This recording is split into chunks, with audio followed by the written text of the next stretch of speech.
And at this hour, the Obama administration continues to deny that a so-called red line has been crossed in Syria again. This despite growing visual evidence to suggest that chemical weapons were deployed Wednesday by the Assad regime. Now, the footage on your screen has been blurred because of its extremely graphic nature.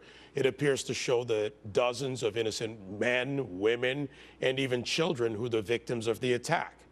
The video was posted online from inside Syria, and in another disturbing twist to this international crisis, we learned today that the U.S. ambassador to the United Nations actually skipped an Emergency Security Council meeting yesterday. Fox can confirm that Samantha Power was MIA as a result of a, quote, prearranged trip. However, the administration won't say what it was, if it was for business or if it was for pleasure. You know, maybe someone should check Martha's Vineyard.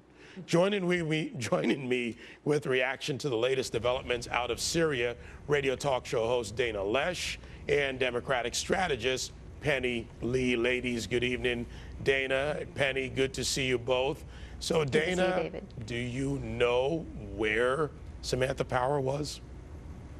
I don't. I do think that we're perhaps owed an explanation from the administration. However, I'm a little, in this case, it's a little bit odd for me because I'm hesitant to actually blame Samantha Power for this.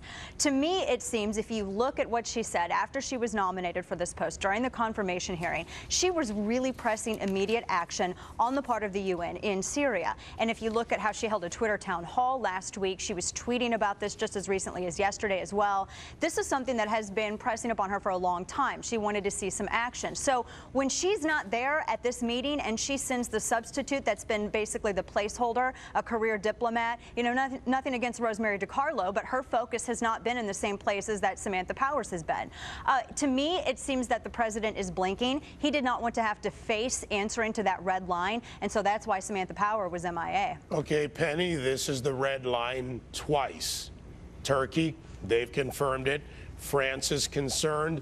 Look, put aside the partisan issue for a moment. These are innocent men and women potentially being killed. Over 100,000 dead in Syria. What does this president, what does he plan to do about this if he can do anything?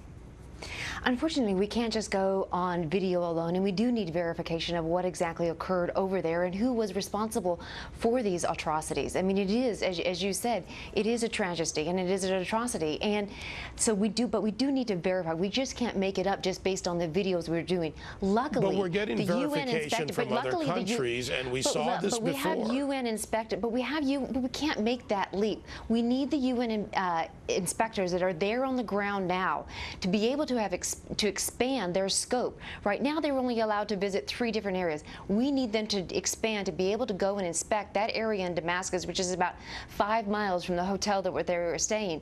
If they are denied, that, I think, sets the tone for the red line as well. It's not just about the confirmation, but I also think if they're denied, there are actions that the United States needs to take because of that. Dana, this is a tough situation. America is war-weary. We don't want to get involved in another conflict. I don't want us to get involved in another conflict. Is this a case of we really can't do anything substantive in Syria, and we've seen failure of the administration policies early on?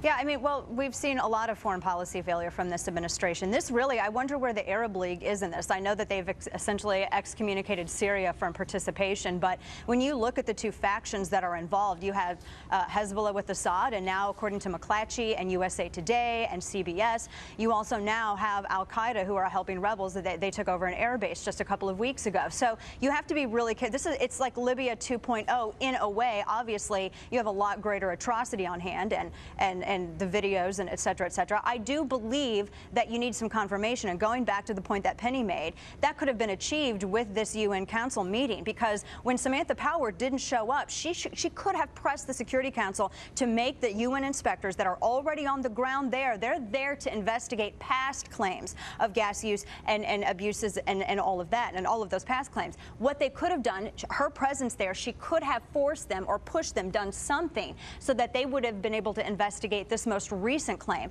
And as it is, the United Nations just kind of said, well, just let them do their job, what they're there to do, and we'll go on. Penny, are we going to get any action out of the Security Council? Let's face it, the Security Council is not our friend. Russia and China get in our way. And does that give the president kind of a dodge on the red, maybe purple line? I hope so.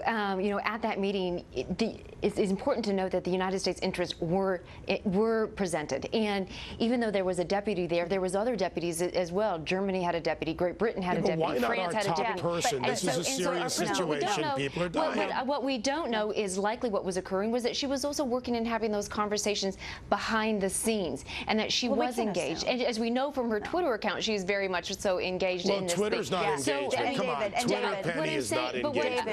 I understand, but I don't think it's right to draw the conclusion that just because she wasn't physically in New York, that she hasn't been engaged on this issue.